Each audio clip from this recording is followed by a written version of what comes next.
Shalom. First of all, I'd like to start off by giving all glory and honor to Yahweh, Ba'ashim, Yahweh Shai, Ba'ashim, Rakatash. Double honors to teachers, elders, and apostles of Great Millstone, likewise, brothers, put on this truth.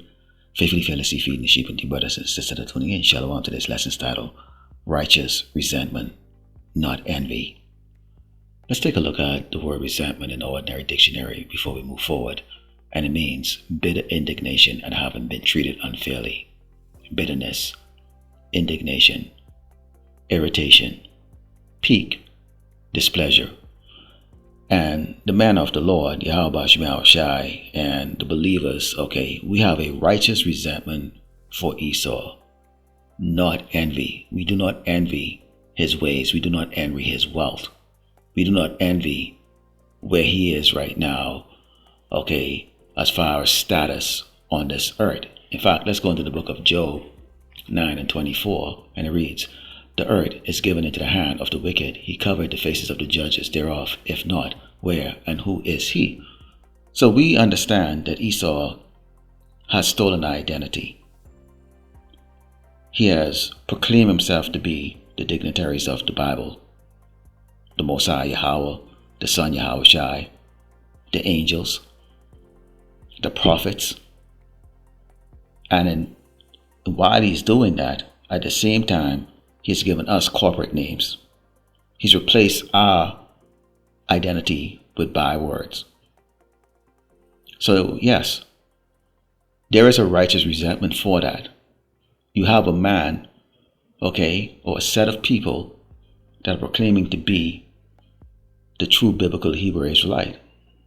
Even in so much, in 1948, they actually went back to the land of Israel, which is today known as the state of Israel.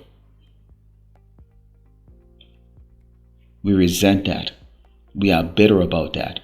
But we know that this is judgment for the Lord Yahweh Shai. Let's go into the book of Jeremiah 50 and verse 33. Because, see, our resentment is different from the Jakes that are in the world. See, they resent Esau for material things.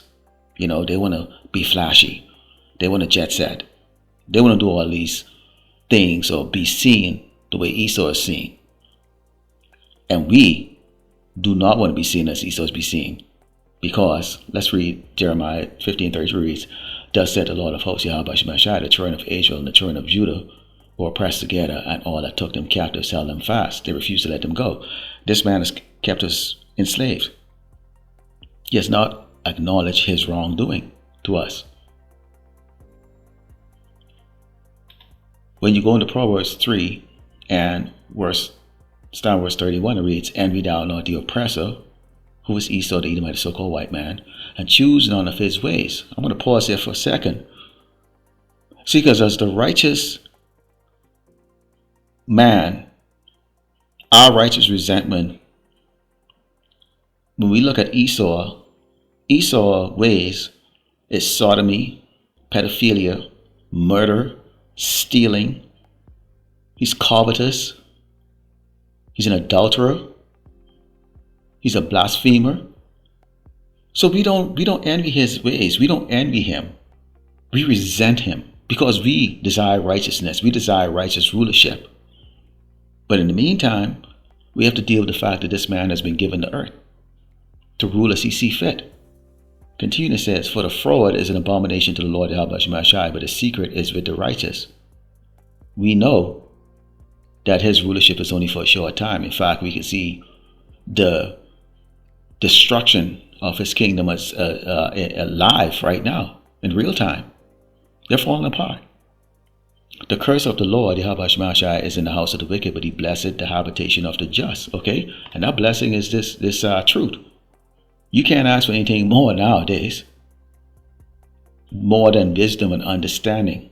Let's go into Ecclesiastes 7:7 and read, "Surely oppression maketh a wise man mad, and a gift destroyed the heart." Everything that this man does for Jake, it's in his benefit. He uses Jake to basically get his wickedness across this earth through the music, the style, the culture.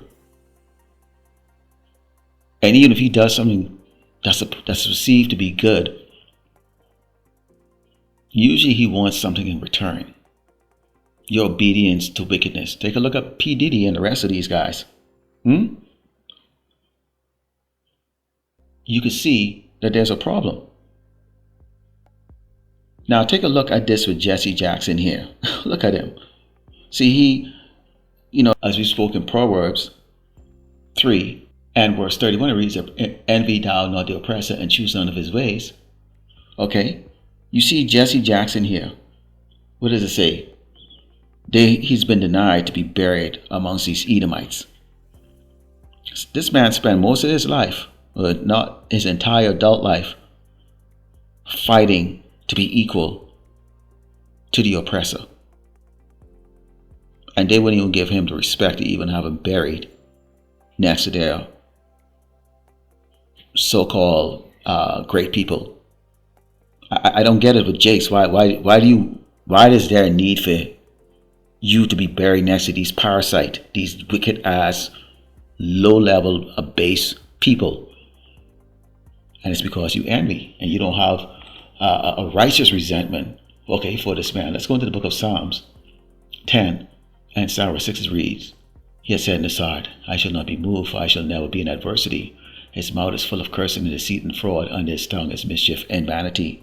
Again, for him to be taken or be, worship as a god on this earth, he first has to put down the gods.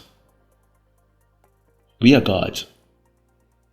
So he has to put us down. He has to constantly have his feet on our neck, giving us corporate names, replacing our identity with his bywords. But he's going to be in adversity. We see that adversity as we speak right now. In fact, let's go in the book of Proverbs 18. As our sentence says, the name of the Lord Yahweh Shemashah is a strong tower. The righteous run into it and is safe. This is what we do. We pray to Yahweh Shemashah for safety, wisdom, and to keep us safe. The rich man's wealth is a strong city, and as a high wall is his own conceit. Before destruction, the heart of man is haughty, and before honor is humility. So all he's really got going for himself is the fact that he's been given the earth to rule. He's also been given a large sword to keep that rulership intact. And so the only thing he's got going for him is his wealth, which we know that's all going to come to naught. In fact, let's close over the book of Luke 16 and 24.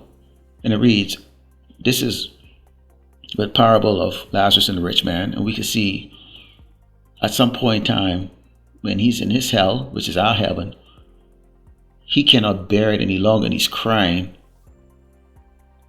for relief. And it reads, and he cried and said, Father Abraham, have mercy on me and send Lazarus that he may dip the tip of his finger in water and cool my tongue, for I am tormented in this flame, which is the condition that he's in. But Abraham said, Son, remember that thou in thy lifetime received thy good things. This is what 2/3 resent. This is what 2/3 envy, the good things. And likewise, Lazarus evil things.